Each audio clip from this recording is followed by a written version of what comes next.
Excellencies, ministries, ladies and gentlemen, good afternoon. We are delighted to see you here today in this very important meeting on multilateralism and countering terrorism in heavily impacted states. We have, I believe, about 48 in the room and about 100 online. Let me now pass the floor to Ambassador Thomas Greminger, Swiss diplomat and director of the GCSP, former Secretary General of the OSCE, for a welcome speech. He will welcome you formally and set the stage for our discussions. Excellencies, ladies and gentlemen, it is once again with great pleasure that I welcome you all to the GCSP for this 9th edition of the Geneva Security Debates. Today's debates are entitled Multilateralism and Countering Terrorism in Heavily Impacted States. For those of you who are loyal participants of these debates, please bear with me. For those new to our discussions, please allow me to give you just a bit of background. The Geneva Security Debates is a series of public discussions which explores pressing and current security challenges. On a monthly basis, we bring together the world's leading thinkers, experts, and policymakers for interactive discussions on a specific challenge. In the short term, we hope that our Geneva Security Debates will help inform, provide new insights, stimulate joint reflections, and create networks among policymakers and experts in Geneva and abroad. In the long term, we do hope that these debates will allow us to shape a better global future. Today, global security is mainly focused on 4 geostrategic priorities: the war in Ukraine, the economic downturn, climate change, and global health. The impulse has been to prioritize the war in Ukraine and especially the global economic downturn. So counterterrorism is increasingly losing momentum, and there is this sense that the world has somehow moved on. This is why we are here today, to shed light on the regions suffering the most from the repercussions of never-ending conflicts due to extremism and terrorism. We live in a deeply divided world where the super rich are getting richer and the rest of the world is falling further behind. Just to share with you some startling facts. During the first 2 years of the pandemic, the world's 10 wealthiest people more than doubled their fortunes from 700 billion to 1.5 trillion at a rate of 15,000 US dollars per second, or 1.3 billion US dollars a day. While the rest of the world, 99% of humanity, watched their incomes fall. As a result, over 160 million more people were forced into poverty. While the Western focus on countering terrorism might be diminishing, the issue of marginalization, injustices, and polarization continue to drive young people into the arms of extremists. Terrorist groups are exploiting inequality and hardship, especially in conflict zones. Extremists are waiting for the governments in non-conflict zones to relax and reduce their counterterrorism actions. They're just waiting for the next opportunity to strike. So it is in our best interest to keep our eye on the ball, because the threat is still there. However, our panelists will agree that there is still room for hope. Just last week, the United States hosted an African Leaders Summit designed to reinvigorate security, peace, and new business priorities for Africa. The GCSP and GSERF have recently collaborated and sent some policy recommendations to this important gathering. The UN has also identified its most important global security priorities with its common agenda, especially highlighting the importance of further deepening international solidarity with the world's young people to build a more peaceful future together. While global efforts at countering terrorism are being actively discussed at the highest level, more needs to be done on the ground, at the operational level, to turn the fate of the countries most troubled by terrorism around.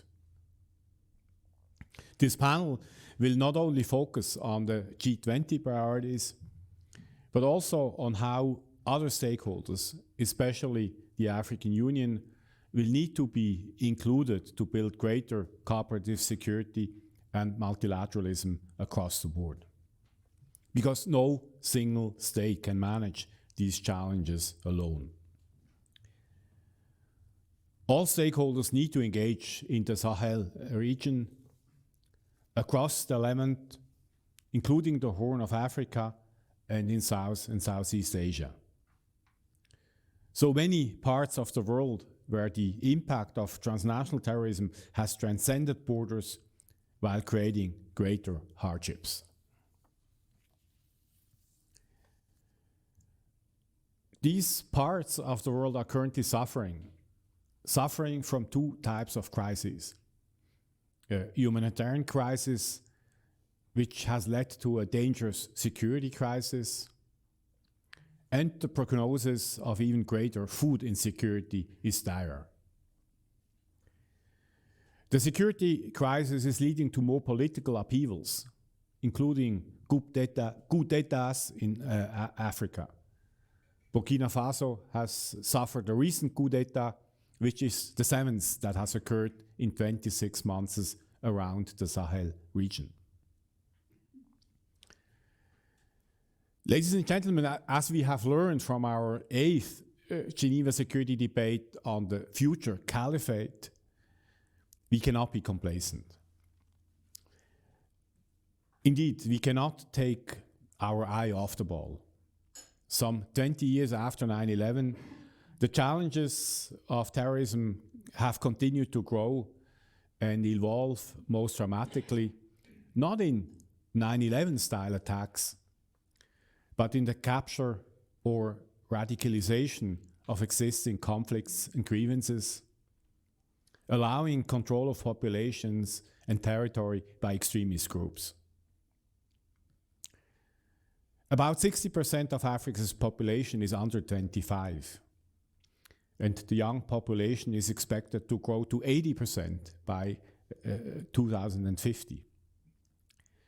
This makes it even more important to focus on the part of the world that represents an enormous global potential in terms of economic growth and social and political progress. Let's indeed build greater solidarity for these young people so that they can look forward to futures without conflict and war. We have assembled today leading experts, veteran diplomats, politicians, and security experts with decades of experience to discuss this topic with you. Without further ado, let me now pass the floor back to Christina Young, our head of terrorism and PV. She will introduce now our speakers and will moderate the event for us today. Thank you. And Christina, the floor is yours. Thank you so much. Thank you, Ambassador, for this wonderful introduction and welcome. I'm now going to introduce our panelists. We have 2 people here in the room with me and 1 online. So let me first begin with Ambassador Ali, who's sitting next to me. He was the Minister of Foreign Affairs and International Cooperation of the Federal Republic of Somalia from 2021 to 2022. And he served as Chief of Staff to the President of the Federal Republic of Somalia. He was also the was also the National Security Advisor for the President from December 2017 to September 2021. Ambassador Ali was responsible for the strategic oversight and daily management of security policy in Somalia, covering military, police, and intelligence institutions. Online, we're going alphabetical. We have Ambassador Edmund Fitton-Brown. He's the outgoing coordinator of the United Nations Analytical Support and Sanctions Monitoring Team concerning the Islamic State in Iraq and the Levant, also known as Daesh, Al-Qaeda, the Taliban, and associated individuals, groups, undertakings, and entities. He was appointed to the role in January 2018. He previously served as Her Majesty's Ambassador to the Republic of Yemen from February 2015 until February 2017. And Ambassador Fitton-Brown joined the British Foreign Commonwealth Office in 1984 with postings including Dubai, Riyadh, Cairo, Kuwait, Rome, and Helsinki. And to my right, we have Ms. Natasha Ritzkov. She was an experienced leader of multilateral interventions with a particular interest in conflict and post-conflict environments. She's had senior management roles, including regional conflict advisor for the World Health Organization, with a particular focus on Afghanistan, Iraq, Libya, Somalia, Syria, and Yemen. She's also the former political director and head of country for Somalia and Kenya for the European Maritime Capacity Building Mission, Nestor. She was also political director and deputy for the senior civilian representative in Afghanistan with the North Atlantic Treaty Organization, NATO. In addition, she has dealt with crises in Syria, Guinea, the Ebola response there, Darfur, Timor-Leste, and Pakistan. So for those of you who do not know me, I'm Christina Shoy-Liang, head of terrorism and PV here at the Geneva Centre for Security Policy. So I have now the huge honor to introduce to you Ms. Natasha Ritzkov, who will give us the opening remarks for the entire session. The floor is yours. Thank you so much, Christina, and thank you, Thomas, for the introduction. It's fantastic to be at the Geneva Centre for Security Policy, and I'm really happy to be surrounded by colleagues like Abdi Said and Ed online.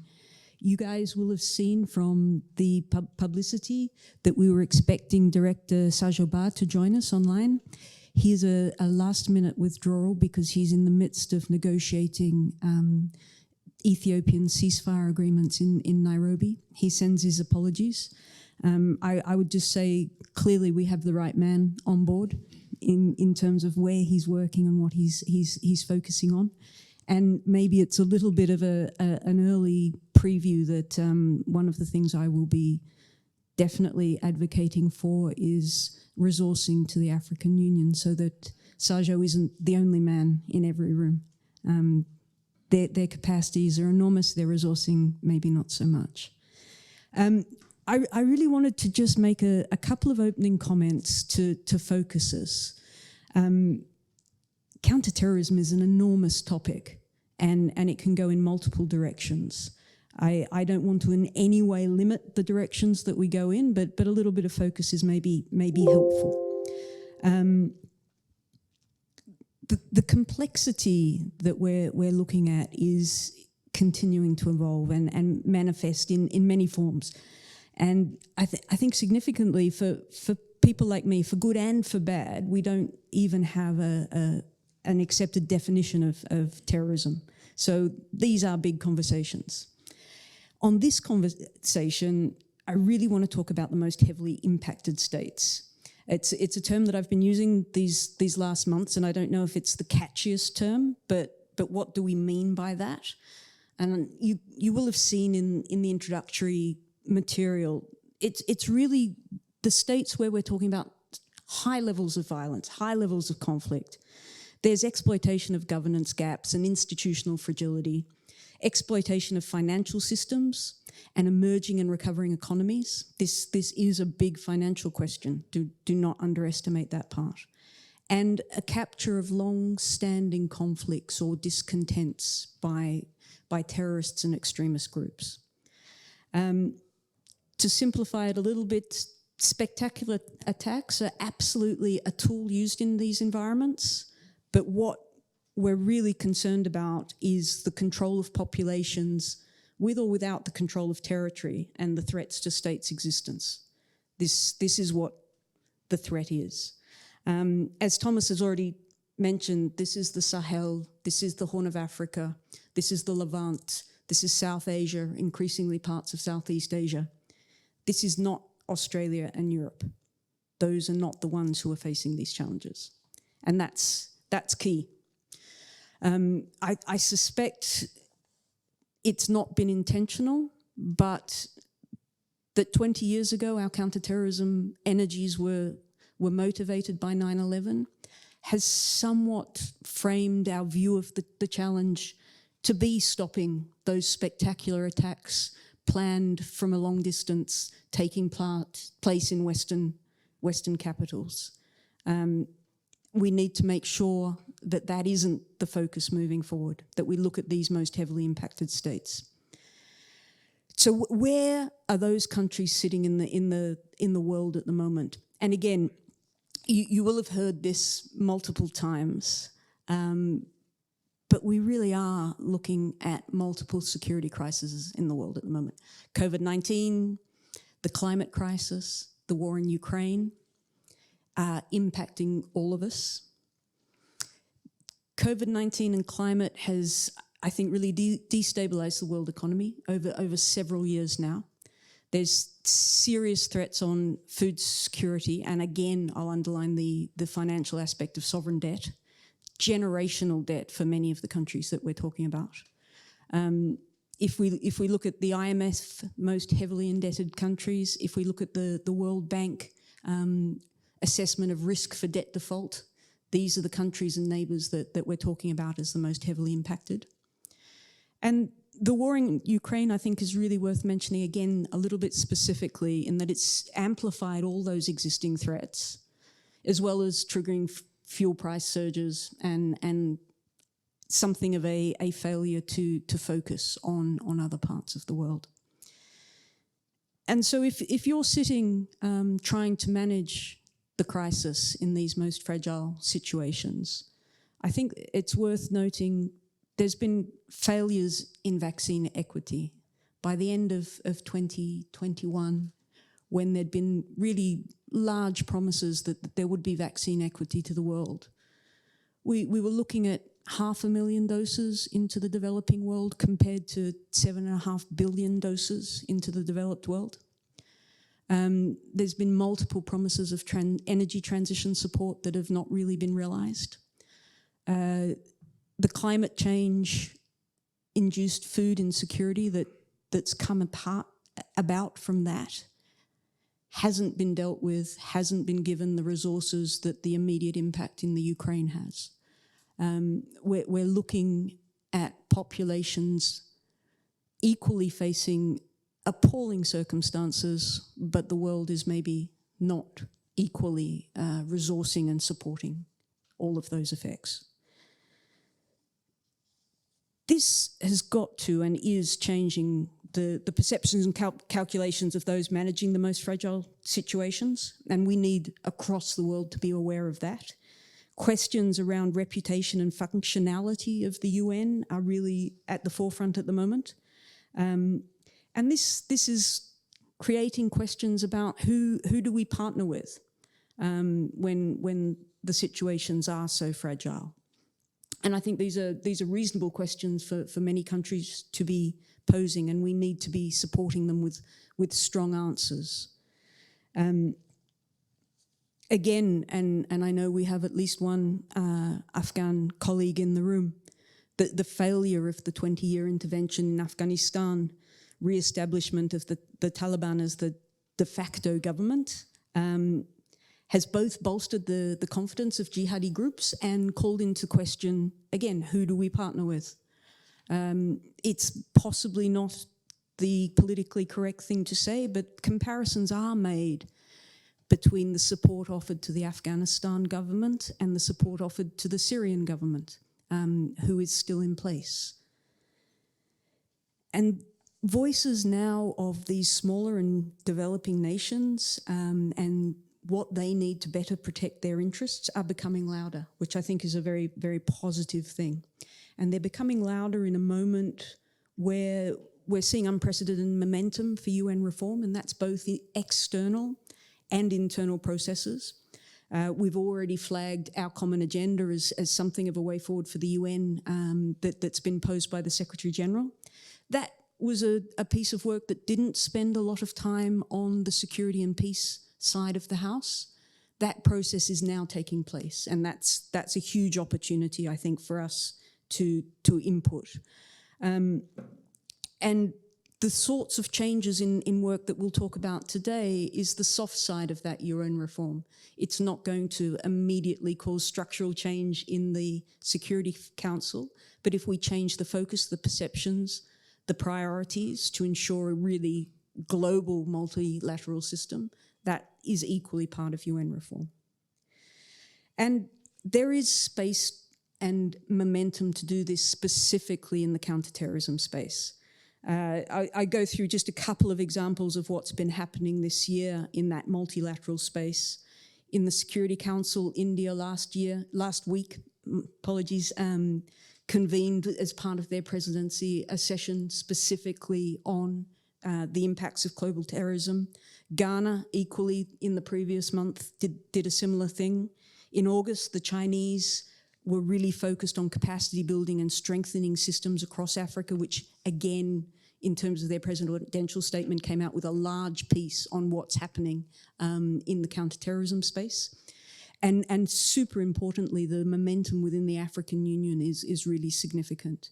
In May, they had a large piece of work on terrorism and unconstitutional changes of government across that continent. There will be some follow-up work happening at a ministerial level early in the new year. So there is momentum, there is a need. We don't actually need to wait for a dysfunctional Security Council to act in this space. We already have space to act. So I think we need to do that. We need to do it in a way that focuses on those most in need. So a huge applauding for work that's been happening to be more agile in terms of technological changes, in terms of what's happening in far-right extremism or white nationalists extremism, but just with a balance that let's not move to the new and shiny ball that is Western dominated in terms of its impact. Let's make sure we really work across the baseline needs. We have big partners in the international space already. I'm a personal fan of the Barbados Prime Minister, Mia Mottley, and the work that she's doing to refinance climate issues. A lot of this is really crossover on the financial space. The African Union's demanding a position on the G20 makes fantastic sense, and that the US is already supporting that. Fantastic again. So just to say, we have a space to lead. We have the momentum to lead on this, and I hope that we will find the resources and the enthusiasm to do that. Thank you. Thank you so much. Thank you. I think you've covered so much ground, and we've already have so many questions, I believe, from what you've presented to us. Now I'm going to pass the floor to Ambassador Fitton-Brown. You've just finished nearly 5-year stint at the monitoring team as monitoring team coordinator for tracking the evolution of global jihad terror threat, the Afghan Taliban and other problematic groups in Afghanistan, as well as maintaining the UN sanctions lists. Please give us your insights on how you see the future of global jihadi terror in the regions that we're focusing on. Thanks, Christina. Can you hear me all right? Excellent. Well, thank you everybody. It's great to be here. I'm delighted and honoured to participate in this important debate. I only wish I could be with you in Geneva. I'm obviously addressing you from the United States. thank you for the introduction, which I think was very clear. I won't say much more about my own background, but I was very struck by the comments being made by Ambassador Gramingo and indeed Natasha about the other priorities that exist in the world and the risk of disinvestment from counterterrorism. I think that's one of the things that we saw a good deal over the last couple of years with the monitoring team. Also, the subject here, the heavily impacted states, it's a good piece of terminology. I'll just mention briefly that with the monitoring team, we often used to talk about conflict zones and non-conflict zones, and then also conflict adjacent countries, to try to get to grips with this point that Natasha made about, this counterterrorism is not just about whether somebody is going to be able to let off a bomb in London or fly an aeroplane into a target in the United States. It is also very much about what is happening all around the world. And if we fail to deal with this issue wherever it's happening, ultimately it will affect all of us. So that's one of the points that we sought to make with the monitoring team. Let me just very quickly introduce what the monitoring team is and does. It consists of 10 independent experts from 10 different UN member states. It works for the Security Council sanctions committees that are responsible for ISIL or Daesh and Al-Qaeda and the Taliban.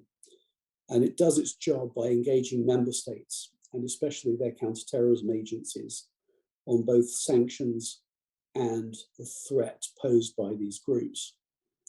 It publishes aspects of its findings in 3 reports each year.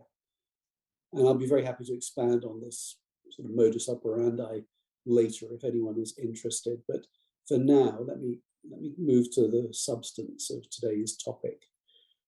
During my last 2 years with the team, starting from the seizure by extremists of the Mozambican port of Mocimboa de Praia in August 2020, we found ourselves increasingly preoccupied with events on the African continent.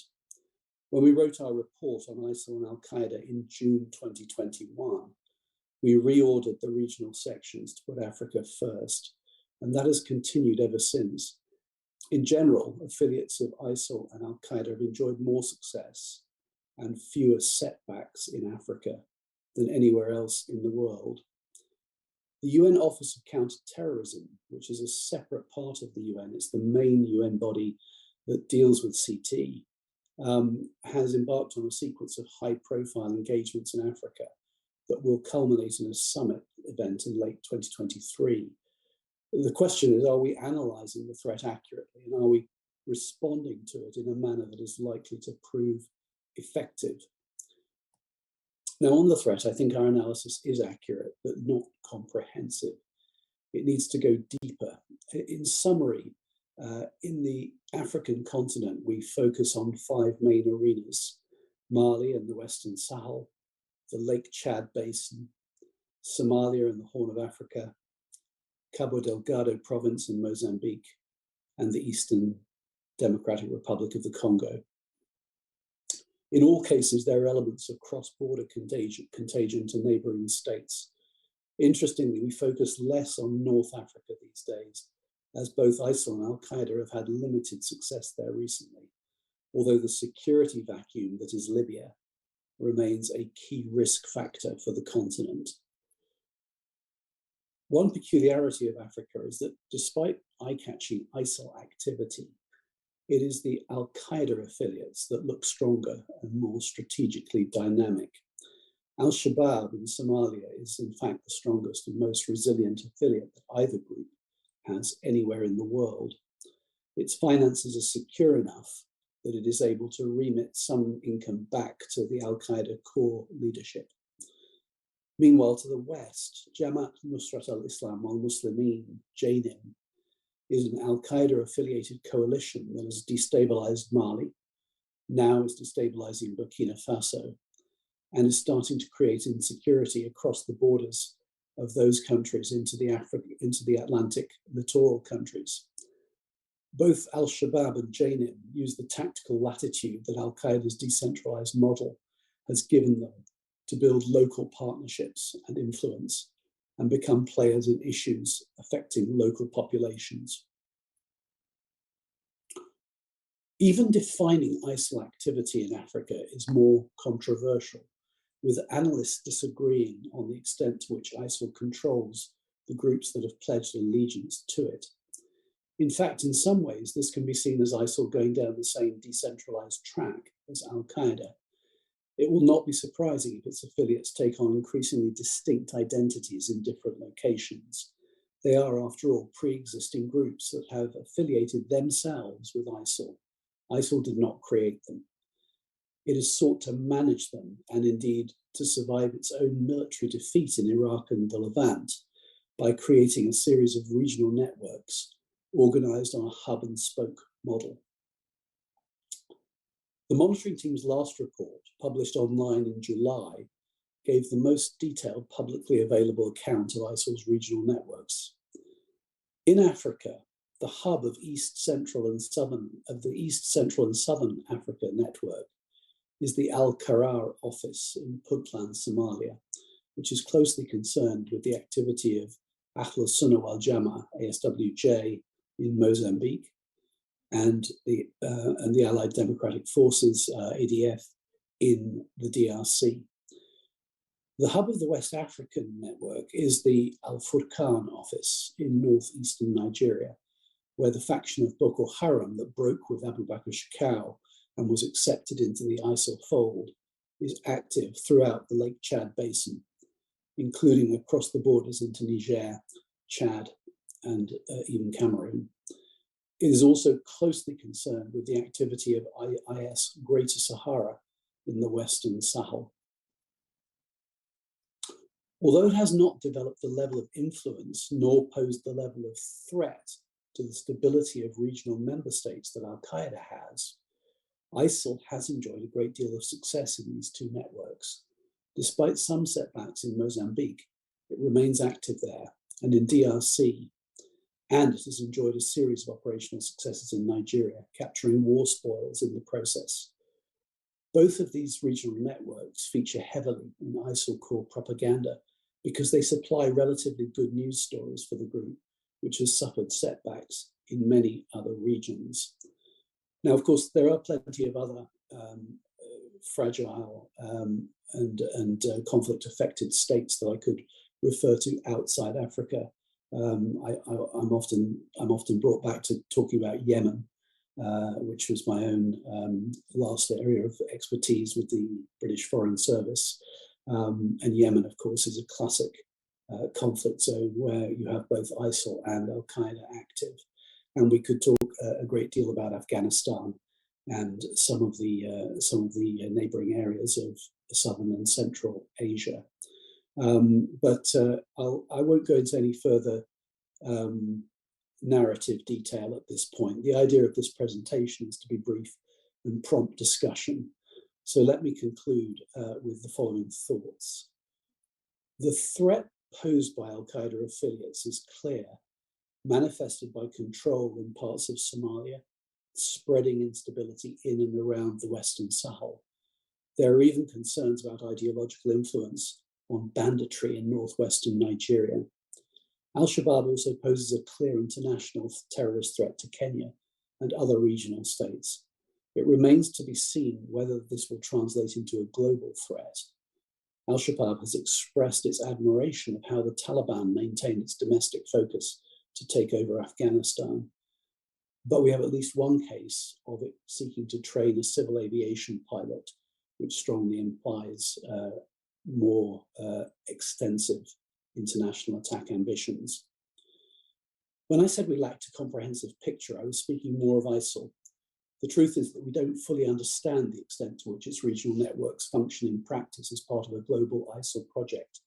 We know that the Al-Qarar office, for example, moves money on behalf of ISIL, even outside its own regional network, but we lack clarity on its sources of funding, some of which seems to originate from wealthy private donors in various African countries.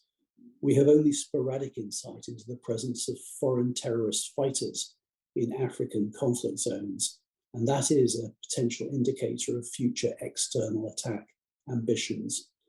We cannot say that the will of ISIL core could necessarily be imposed upon an ISIL affiliate in Africa if it conflicted with its local agenda. But we do know that ISIL core views its regional networks as potentially incubating the external operational capability that it was obliged to give up in Iraq and Syria. One implication of this is that we should all globally be concerned about unresolved conflicts in Africa and elsewhere, even out of pure self-interest. But of course, we should be concerned anyway, because we are all interconnected, and instability and conflict anywhere is a problem for all of us, just adds to the mounting sum of human misery that we all feel, and it impacts across onto other issues, the kind of angst that was evident at the recent climate summit. We cannot solve global problems without a greater sense of fairness, and that means tackling extremism and other evils where they afflict people on the ground around the world. And that leads me to the question, are we doing it right in the United Nations at any rate? I think there is a proper understanding within the UN about the importance of providing coherent support to affected member states, especially in Africa. The programme of UNOCT activity in the continent is well coordinated, and the series of high-level events that I referred to is intended to add impetus to this assistance. There's also an understanding explicitly endorsed by the UN Secretary General that counter-terrorism and counter-extremism cannot be effective in isolation from a political and development agenda. Al-Qaeda is exploiting political dysfunction, pre-existing societal fault lines, and national rivalries to spread its influence. The strategy required to meet that needs to be equally sophisticated in building resilience and resolving conflict. That will not be achieved by drone strikes or by mercenaries. We need real partnerships, respect for human rights, civil society buy-in, good governance, prospects for women and youth. Those are a few thoughts, but I think we're going to get into a conversation, so I'll leave it at that point. Thank you. Ambassador Fitton-Brown, I think you have managed to put a massive amount of in-depth knowledge in such a short amount of time. It's congratulations. You've really given us a lot of food for thought already, and you've already highlighted some solutions. So we are really far ahead in a very short amount of time. So now let me pass the floor to Ambassador Ali for your opening remarks. Thank you. Thank you, Christina, and thank you all. All protocols observed. I'm delighted to be here. I commend GCSP and Ambassador Thomas and the team for organizing this important debate. I have been following the rise of violent extremism and the Salafi, mainly Salafi jihadi in the Horn of Africa in the last 15 years, including my capacities as mentioned during the introduction. And I'm pleased to be here especially to discuss on this topic of multilateralism and countering terrorism, especially in heavily impacted countries. And I'm glad we are finding some time here in Europe to spend and to discuss about Africa and the challenges of counterterrorism. I know most of the topic these days is about Russia and Ukraine, which is important, but this is also crucial. We are also, as we just heard from Ambassador Ed, I think he has covered a lot. The growth of Al-Qaeda groups, especially Al-Shabaab and others, are intrinsically linked in the Horn. Their growth and expansion are linked, and also the Daesh, as mentioned earlier, they have been linked also especially during the collapse of Libya in the Sahel. And if we look at the way the expansion is happening in the Sahel in West Africa, and also in the Horn, as a friend of mine says, it's Western Sahel and Northern Sahel. He says the word Sahel is from Somalia, and what you see is just the expansion of these groups into those regions that are linked from the Horn of Africa. You can look at it differently, because the Swahili coast, all the way from Somalia to southern Africa, close to Beira in Mozambique, is one line there. The other line is from Lake Chad all the way to Sahel, West Africa. So we need to understand, reflect, and review also the way a nuanced understanding of how they evolve, transcend, and emerge. Especially the flexibility that they come up in their tactics and the way they adjust whenever we counter. A few years ago, I think it was the UN Secretary General who said, "No one is born a terrorist. Nothing justifies terrorism, but we know the factors such as prolonged unresolved conflicts, lack of rule of law, socio-economic marginalization."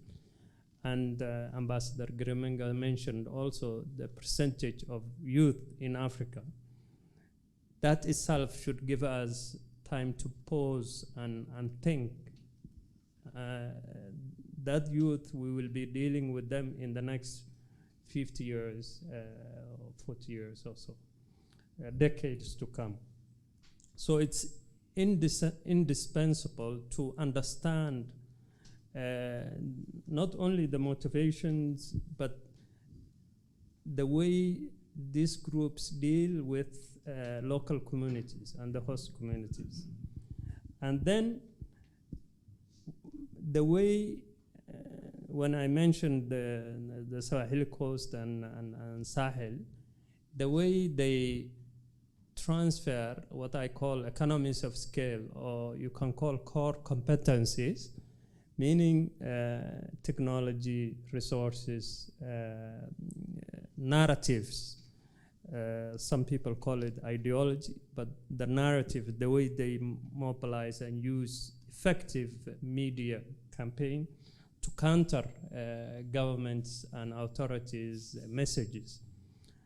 It is transferable skills. The way they, for example, if they need someone who is capable of assembling IEDs in remote area, they will call their colleagues in some other country, and they will come and transfer that skill to them. So it's something that needs to be tracked cross-border, not only state. It's not only states' responsibilities. And there are documented links on the way they train their specialists, technicians, the way they transfer resources, the foreign fighters element. Al-Shabaab's core group, roughly 40% are foreign fighters, and this we mean African foreign fighters. They're about more than 1,200 or 300, more than 1,300 East African fighters in Al-Shabaab. There are also others from other African countries that are within Al-Shabaab, which tells you also the same people will move from Somalia to other countries. And coming to multilateralism and the way the multilateral agencies and regional organizations work on this, they should be complementing the state efforts, the national government's objectives, and the regional and multinationals should be aligned. It should not be this organization is implementing on their own. In the past, the West mainly have relied, or big powers have relied on what we call anchor states, those neighboring countries in the region, to intervene in conflicts in other countries with the support of sometimes with big countries. This approach is not working anymore for certain reasons. The anchor states themselves have issues, internal conflicts. You can name them Nigeria, Ethiopia, all of them, including South Africa. You have seen when Mozambique conflict at Cabo Delgado happened, the first country that intervened was Rwanda. But also, in addition, there was another issue. We realized that anchor states themselves have interests in other countries, mostly neighboring countries, national interests to achieve that are not related, sometimes that perpetuate the problem of the terrorists. So we really need to understand, and we need to shift our mindset, and as mentioned earlier, start doing things differently, because I have some recommendations and we can mention later, I think. Thank you. So much, and thank you for highlighting a very important aspect of terrorism in this region, especially the technology factor and the fact that they are so wise in terms of using internet and social media. I was just in India, where there was a meeting of the Security Council Committee on Counterterrorism, and this was their focus, looking at the internet, social media, gaming platforms, and drones. So this is a really important aspect as well. I'm now going to pass the floor back to Natasha, who will elaborate more on what you think should be done in the most heavily impacted states, and how we need to change the new counterterrorism strategies that we have currently. Thanks, and I promise to be very quick this time. Really, what I wanted to flag, and it's a little bit UN-centric, but we're talking about multilateralism, so I think that's okay. Fundamentally, we've described, all of us, I think, the complexity that's happening in these most impacted states. The counterterrorism architecture that the UN has been doing some amazing work, but these states are really dealt with as major peace and security issues. So we can't have the counterterrorism architecture not connected with the core of the UN peace and security architecture. And I'm just going to list very quickly a couple of areas where I think there's genuine scope to make quite rapid improvements. And I'm going to start with the one that will make me sound silly, because it's partnerships, and partnerships require trust and interaction. And so making rapid improvements in partnerships sounds a little bit superficial, and I get that. But really engaging with these states as partners and hearing their concerns, building trust is a core piece that we need to work on. I'm going to touch on the military action. We've learned in the last 20 years that singularly a military lens is not what we need to combat terrorism. There are, though, in these high conflict, high violence areas, a need for a military component. One of the weaknesses that the UN has brought to the table, not matched by the AU, who's really worked very hard not to make the same mistake, I think, is that we have a tradition of peacekeeping that does not allow for kinetic operations and direct countering of terrorism. I would very much like to keep the UN that way. I do not want to see blue helmets taking those roles on. However, on the political side, we need to be having discussions about what the military aspects will look like. And that kind of leads me to my favorite part, my heart work, and that's really about political security dialogue. The multilateral world has worked very hard on the political development piece, and by that I'm talking about governance and elections. The political security has not had as much space in the last 20 years, partly because it's fantastically difficult, sensitive. We're talking about intelligence and we're talking about security clearances.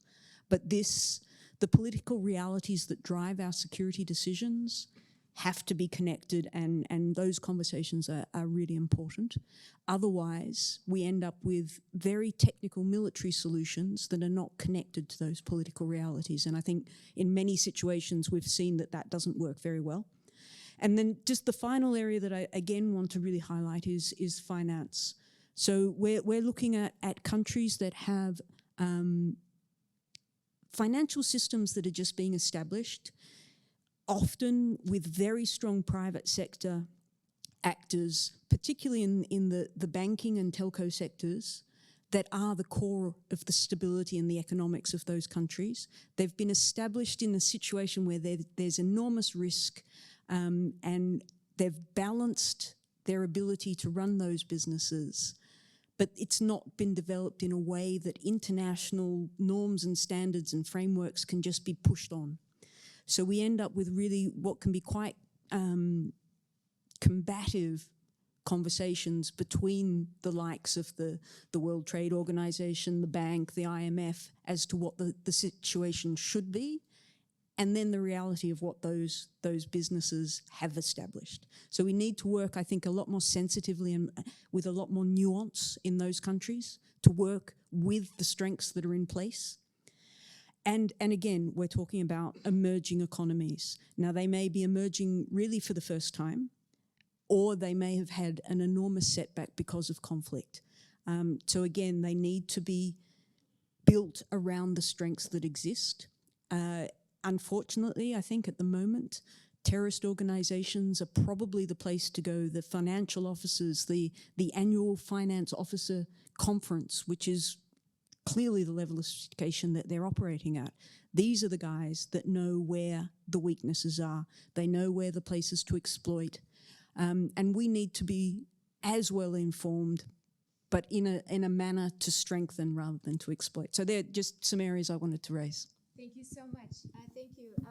I now would like to ask a question about last week. I mean, last week we've seen that Ambassador Joseph Biden brought together African leaders for the African Leaders Summit. There were also 300 African companies and U.S. companies that took part. He also made an interesting announcement on the 15th of December. He said he would support the African Union to join the G20 group of large economies as a permanent member. How do you see that, Ambassador Ali, as a way forward for Africa? Thank you very much. I think it's very important forum, ad hoc. It's not a global forum that has fixed like the UN or other. But it has. It's important the discussion because in their last summit in Bali, I think, if you see the outcome.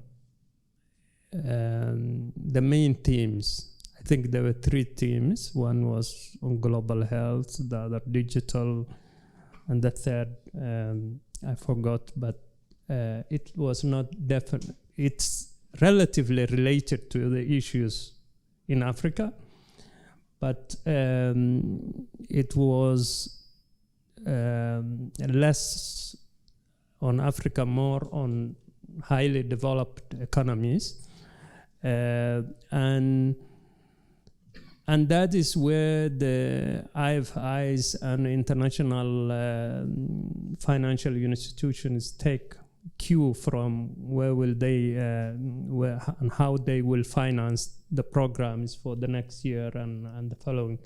So it's important and it's welcome and should have done before, I think. So thank you. Thank you so much. Ambassador Fitton-Brown, you are patiently, and thank you so much also for getting up so early for us today. It's deeply appreciated. You mentioned in May 2022 report to the Security Council, you noted that there has been little discernible change in the behavior of the Taliban, with many member states observing that they are in a large part the same Taliban movement that was deposed in 2001. What is your assessment of the Taliban today as a governing entity 18 months after the takeover of Kabul? And how can we move forward with this literally state that has been captured by terrorists? Yeah, thank you. It's a really vexed question, that one. The Taliban, I think, has disappointed many people in the sort of lack of adaptation, the lack of flexibility that it's shown since it took over the country just under a year and a half ago. We, as the monitoring team, we had a pretty fair indication of that was likely to be the case, because we were watching them very carefully in terms of their relationship with Al-Qaeda. And that relationship was always close and strong. And so even though I think there was quite a lot of wishful thinking that they might break with Al-Qaeda, that they might, for example, they might become counter-terrorist partners for the international community in Afghanistan. And that thinking was encouraged by people's concern with ISIL Khorasan, the local branch of Daesh, where those guys are in a conflict with the Taliban. They're rivals with the Taliban. And so the Taliban had fought against them, and that encouraged people to think a little bit about the Taliban in terms of partnership. Problem is with that Taliban would never be straight with us about the relationship with Al-Qaeda. You can't really work with a partner if the partner won't be honest with you about the situation that they are addressing. And of course, the big recent development since we wrote that report earlier this year was the killing of Ayman al-Zawahiri in Kabul by a US drone. So that is, I think, maybe an interesting development in the sense that we're not yet sure how the Taliban will react to that. They have chosen to deny that they were aware of Ayman al-Zawahiri in Afghanistan, and to deny that they have any evidence that what the Americans are claiming is true. So again, this is a very traditional Taliban response on this. They, rather than acknowledge what we all understand to be the case, they prefer to continue with this sort of obfuscation. And that, I think, is a problem. But it's also possible that they had enough of a shock from the killing of Zawahiri, because, of course, not all Taliban would have been aware of his presence. And that might just undermine the faction of the Taliban, particularly the Haqqani network, that was closely associated with Zawahiri and Al-Qaeda. We haven't yet been able to analyze whether that's the case or not. It's going to be interesting to watch it. We won't know until we see what happens with the remaining Al-Qaeda figures who are in Afghanistan, and also what happens with the Al-Qaeda leadership now that Zawahiri is dead, because the Saif al-Adil, who is the presumed heir of Zawahiri, he's currently in Iran, and whether he stays in Iran or whether he moves to Afghanistan or whether he moves somewhere else, those will be important clues to understanding whether the Taliban's view of Al-Qaeda is shifting. Now, just to try and finish off answering your question, the difficulty here is, leaving aside counterterrorism, what does one do about a group like the Taliban that hijacks a state, takes over a state, especially if you feel you have no realistic prospect of another change of that group losing power? I think all of us as analysts of Afghanistan, we acknowledge that the Taliban is likely to dominate the country for the foreseeable future.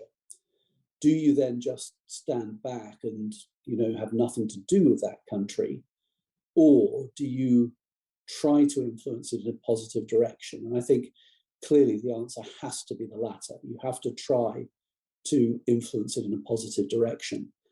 Initially, that in Afghanistan takes the form of humanitarian relief and an attempt to stabilize the economy to avoid a humanitarian disaster. That's already underway. There's a lot of work being done on that. There's already a mitigating resolution that prevents the UN sanctions from inhibiting humanitarian delivery. My advice to the UN and to others has been, look to the neighbors here. There's been a lot of influence by countries that don't directly neighbor Afghanistan.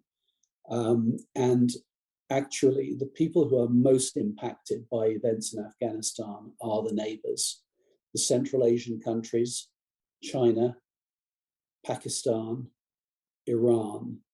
And they are the people we should look to. If they can live with the Taliban, and at the same time, if they can get engaged with them and influence them, because there is a transactional nature to cross-border relationships. Security issues, yes, trade issues, narcotics, whole range of things that all of those countries are concerned with. And they will put pressure on the Taliban to behave in a neighborly way.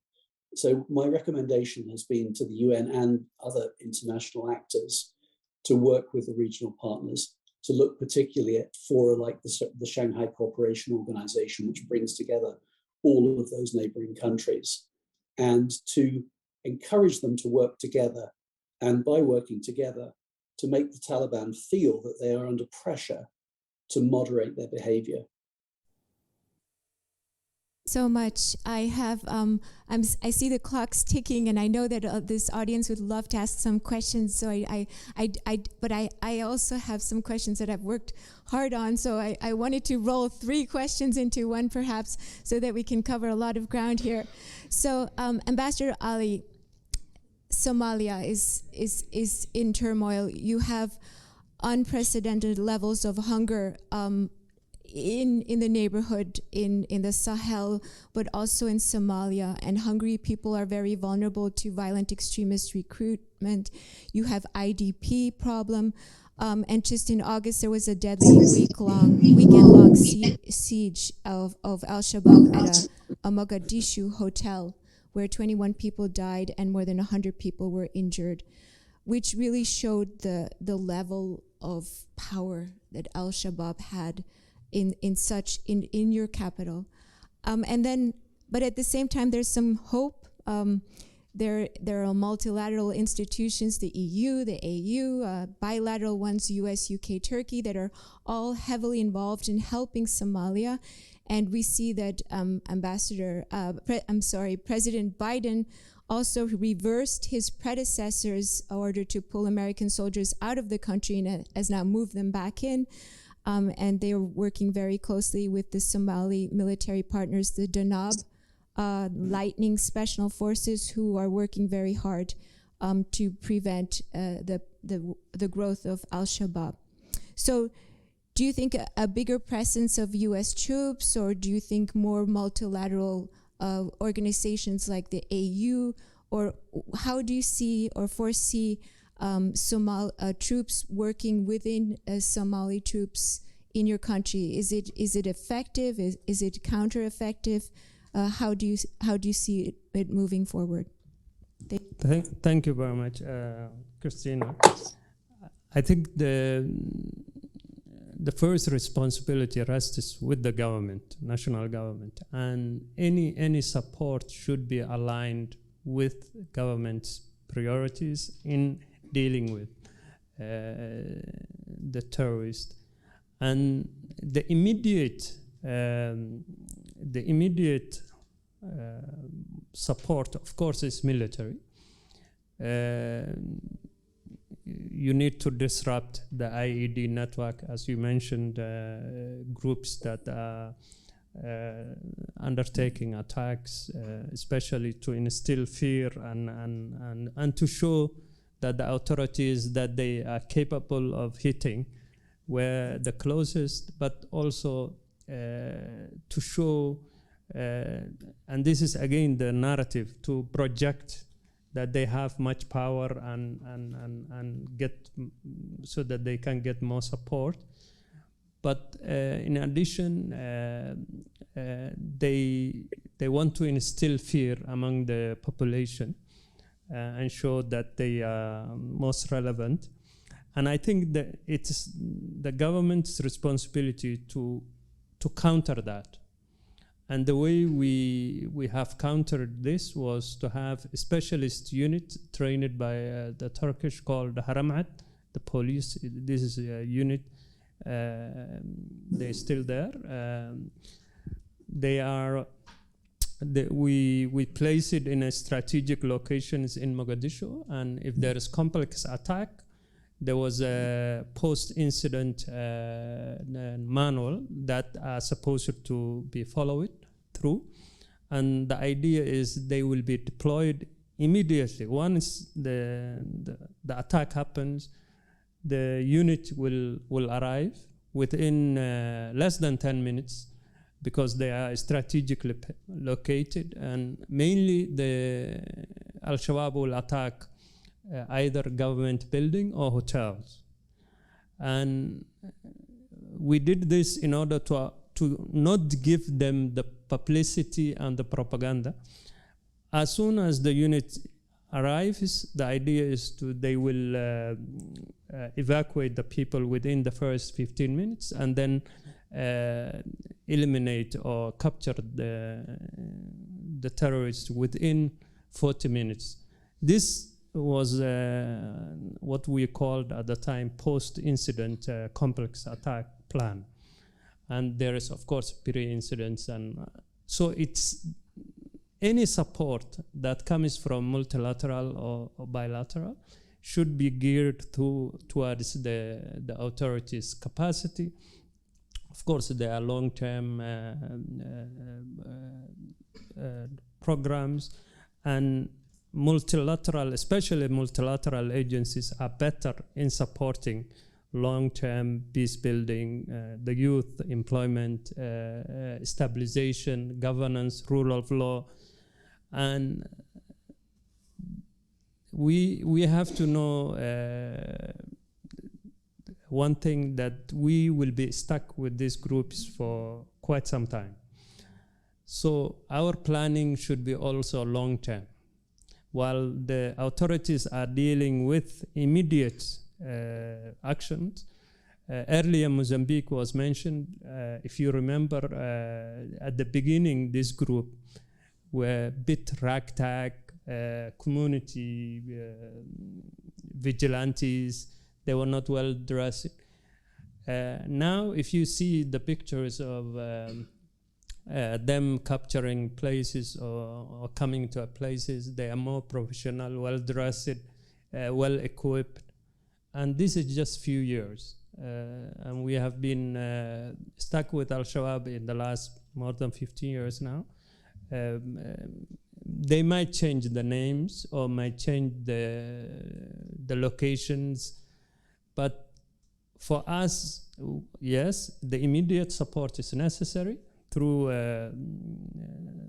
especially not working in parallel with the government, but through the government, and then the long-term interventions that require the confidence and extension of the authority towards the remote areas. Thank you.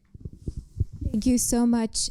We have one question I think that we need to talk about is climate change and how it's creating and lengthening the droughts that are putting millions at risk, and a lot of especially pastoralists are watching their grazing lands dry and harden. And this is causing a lot of triggering conflicts and bloodshed among the herding communities. However, in Kenya, there have been activists now who are combining their local knowledge with their peace-building skills, and they're creating new ways for rival groups to cooperate. And they're called actually environmental peace builders. And they're helping the herding communities like the Maasai, the Samburu, the Borana in the region to survive. And they've even created an indigenous movement for peace advancement and conflicts transformation impact, which is doing a lot of work with the herding communities, and they helped to even create a region-wide group called the Pastoralists Alliance for Resilience and Adaptation in Northern Rangelands. So this is a group of actors at the community level, at civil society level, that is helping to put inputs and is helping to build security. So do you think the AU could help build more awareness of such programs and to help other pastoralists in other countries in the region move forward? So, Natasha? Yeah, I'll jump in on that one. These kind of local level initiatives to support their communities are absolutely fundamental in how we move forward. And yes, the AU is one of the ways to help bring those voices, but it's certainly not the only. And I would again underline things like Prime Minister Motley's really reinventing how we fund climate change relief and debt are the sorts of tools that are needed to make sure these initiatives can happen on scale. When we're looking at zones that are really being impacted by climate change and have conflict, these are not one-off events. We know that it's moved from being a 1-in-100-year event to being much more regular. I'm doing some work with the Pakistan government post the floods at the moment, and very much tracking IDPs who were displaced for the drought 8 months ago, returned to their communities, have now again been displaced for the flooding. These kind of cumulative cycles and cumulative stress effects on communities, we can't just put the responsibility with the community to have enough resilience on their own. We need to see the sparks that they're putting in place, but make sure that they're resourced. Thank you so much, Natasha. I am going to ask a very difficult question, and Ambassador Fitton-Brown, I think you're up for the challenge. We are looking at private military companies, and especially the Wagner Group, and we've seen in February 2022 that France announced it would withdraw its troops in Mali, and because of tensions with the ruling military junta, but also their decision to employ Russian mercenaries from the Wagner Group. We see more and more PMCs now working in the region. It was not exclusively the Wagner Group, but other groups, and we see them abusing international humanitarian law. We've seen them help fuel violence and create more conflict, in a sense, in the region. So what role do you see of private military companies in the future? Are they the new kind of global war-fighting tool that we will have to deal with? And how should we deal with PMCs?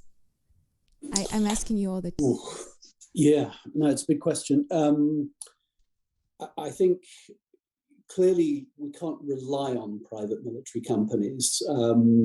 if we rely on them, we will find that that they can only ever address part of a problem, if indeed they address it at all. And of course, there are questions that you quite rightly raise about whether in some cases even the intent of the private military company may not be what we would wish.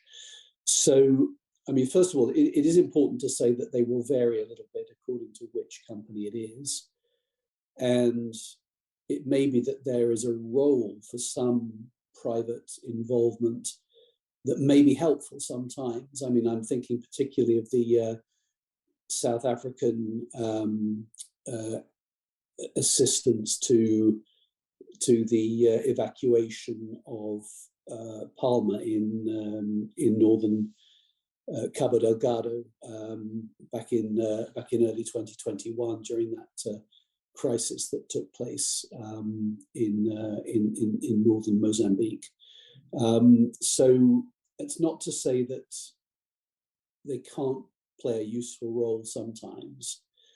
And there may well be a role in terms of providing protective security to commercial entities that are active in conflict zones and things like that. So I don't want to demonize, private military companies. That would be, I think, you shouldn't tar them all with the same brush. But I think they can only have a niche role, and that niche role needs to be controlled, and it needs to be legal and compliant with the law locally. It means that they can never be the primary solution in one of these conflict zones. And if you have a responsible state actor withdrawing and an unaccountable private entity taking its place, if that indeed is what's happening, then that's highly problematic, I think. One of the main points here is, you mentioned human rights violations. You're not going to have the same kind of accountability that you would have with certain forms of international support, even though, of course, state actors can also make mistakes and they can also carry out violations of one sort or another, but you have a much higher level of assurance where you have state actors involved, and particularly where there's any kind of coalition involved. So the other thing to bear in mind, and I can't remember who mentioned this earlier, it may have been Thomas, or may have been Natasha, the coups that we have seen there's been an accelerating incidence of coup d'etat in some of these conflict zones in the African continent. And again, this is something that calls into question the rule of law, and it calls into question respect for human rights. It calls into question due process and the appropriate involvement of civil society actors. And of course, a junta, a regime brought in by a coup d'etat, particularly one that is military-led, if that is then working with private military companies to supply additional muscle, you have a very toxic combination there, and the risk that rather than counter-terrorism in its broadest sense, where we're looking for something that is gradually solving the issue of extremism and terrorism, instead you're just looking at organized violence, which may end up exacerbating the problem. Natasha, you wanted to add to this question as well? And again, I promise to be very brief. I think this also leads us into the whole question of security sector reform. What options are we making sure that governments have when they're dealing with challenges? Why are they choosing private military companies more than that sort of really catalytic input or for very niche and specific issues that Ed talks about. And to be boring, I'm going to go back and say this political security dialogue in terms of really honest conversations about what forces governments want and to do what with, as opposed to what amount to billion-dollar inputs from the outside that have not built the forces that countries need and countries want. So I think if we strengthen that, we strengthen options, we reduce the chances of PMCs being abused.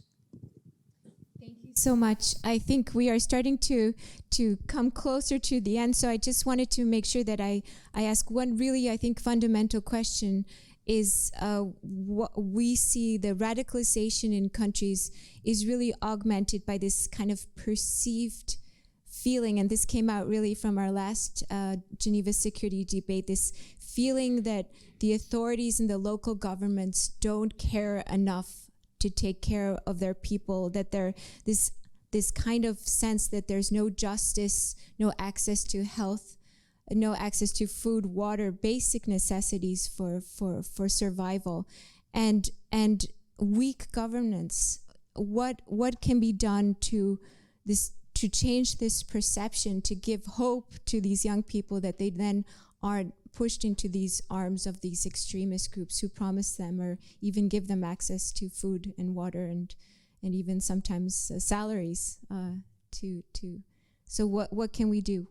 How can we augment or improve governance? Thank you. Good question. I think it's important that national governments acknowledge that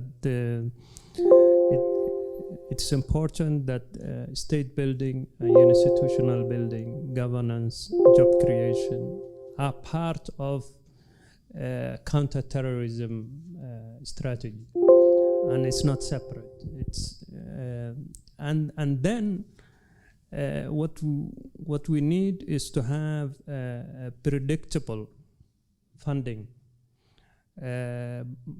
by the government, but also by the partners, in a way that makes the authorities plan better and implement better institutional, so that next year this program will be there, and it's not easy, especially when you have a predictable, swift, and ruthless group, because that is your the one you want to counter. That's the authority that is you are challenging. So you have to show it's better here. There is long-term process here, institutional. There is job opportunities. There is due process if you are taken to, if you are arrested or detained, and there is rule of law. You have to project that on the other side there is abrupt unpredictability and illegal mechanisms. Thank you. Ambassador Fitton-Brown, did you want to add as well? Yes. Security dialogue, because I think there's a lot of assistance is available in terms of capacity building on counter-terrorism. There's development assistance available. There's a lot of advice and indeed sometimes pressure from the international community that focuses in on issues of governance. But I think the thing that's missing is the coordination piece. Somebody who's in a position to understand the range of challenges and needs and to help to target the assistance accordingly. And I think that's where what Natasha is suggesting could be very valuable. Natasha, for the closing question from my side, and then we'll open it to the audience. What recommendations are you most willing, or what do you think are the most important steps to take to improve the multilateral system now to get towards action on the ground? absolutely reiterate what Ed's just said in terms of this bigger picture coordination piece. And I think we actually have to resource that. What the UN has done really strongly is have some technical capacity projects, but to bring that up to the national level, to the seat that Abdi Said is sitting in when he's the National Security Advisor, to have the individuals that can bring that together is a separate piece of resourcing. And if the UN is going to resource, for example, somebody to focus on these most heavily impacted states, we need to be lobbying for the money for there to be a counterpart within the African Union to do this work as well. Maybe we need to be looking at ASEAN in Southeast Asia, but really doing this as an international community and understanding that even if we do it in the UN, that doesn't mean the UN has to lead on these issues. But we need to be making sure that the experience sitting in Somalia that has encountered these challenges for 15 years is being linked up with those sitting in Togo and littoral West Africa, feeling the threats coming into their northern borders. We need to make sure that those that dealt with all of the political challenges in Afghanistan are being able to contribute to those questions. So I think there is a piece that we can substantively resource that isn't just about talking, but will be about actually making really concrete changes on the ground. Thank you so much, Ambassador Ali. Did you want to add? Thank you. I will just reiterate what my colleagues mentioned about the political security dialogue, because it's important to have that, because sometimes there is status quo defenders in both from the international actors, but also from the national actors at all levels. There are people who they have vested interest to keep things the way they are, and there are silos. But once you have political security dialogue and you are bringing these people, even if it's informal gathering, you will have people talking to each other, confidence building measures, and you will have spark the discussion to continue. And later on, they will connect on their own even. And there are certain cases where we have in Somalia, when our intelligence agencies, I mentioned earlier about the foreign fighters, we will talk to these other governments where we had their nationals. The problem with most of the countries, at least in Africa, is that the security, those who are responsible on security, talk to the head of the state or head of the government, the most effective person at the top. And then you have these policy makers, ministers, usually engagements are done ministries of foreign affairs or others across the border. And then they don't have the content to continue the discussion on, especially on the most sensitive issues. And this is the way to do it, I think. Thank you. Thank you so much. And Ambassador Fitton-Brown, did you want to chime in as well?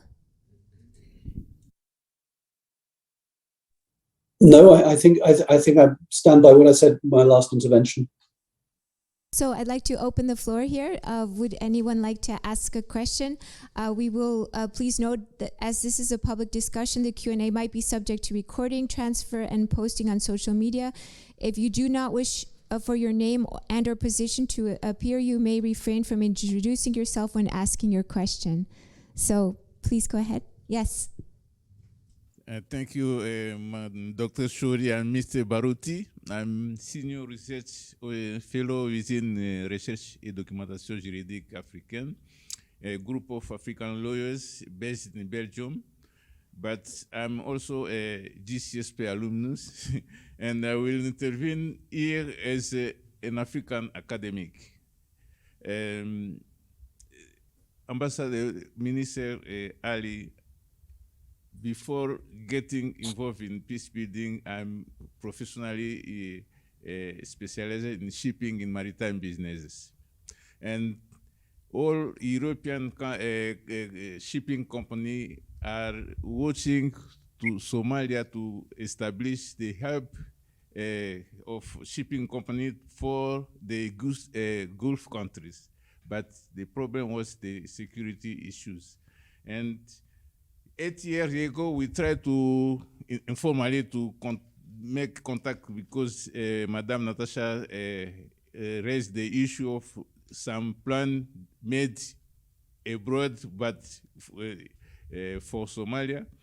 We tried to get in touch with Somalia diaspora, and we agree on two intermediary solutions. One, to leave people involved in the piracy, not to prosecute, and to ask them to change their activities in Somalia. And the second one was to push Somalia diaspora to get back in Somalia to try to invest and so on. And you will correct me if I'm wrong, but that is the two points that we agree on.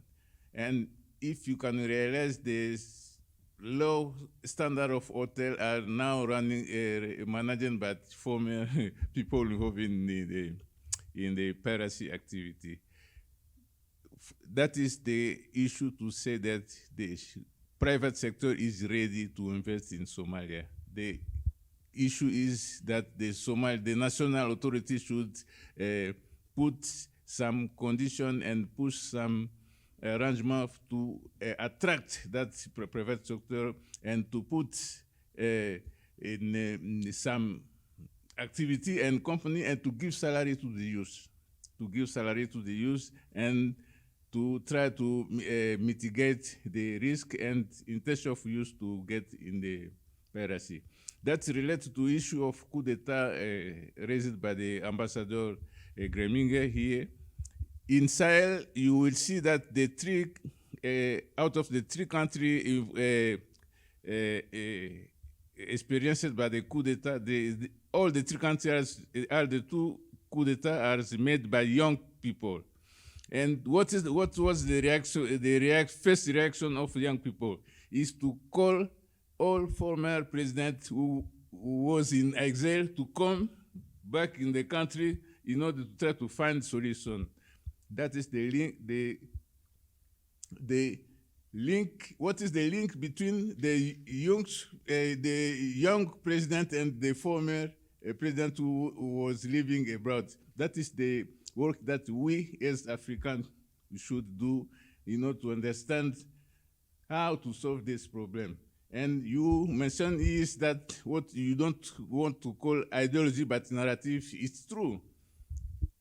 The Islamic states are trying to establish a kind of a state because they put taxes, they put the governor, so I'm afraid that that kind of thinking come within Africa country, and in that time, it will be very difficult to solve the problem, that we should act now. That is my comment. Thank you. I think you have really underscored everything that we've said today, and I really appreciate your comments. Thank you for that. One final question then.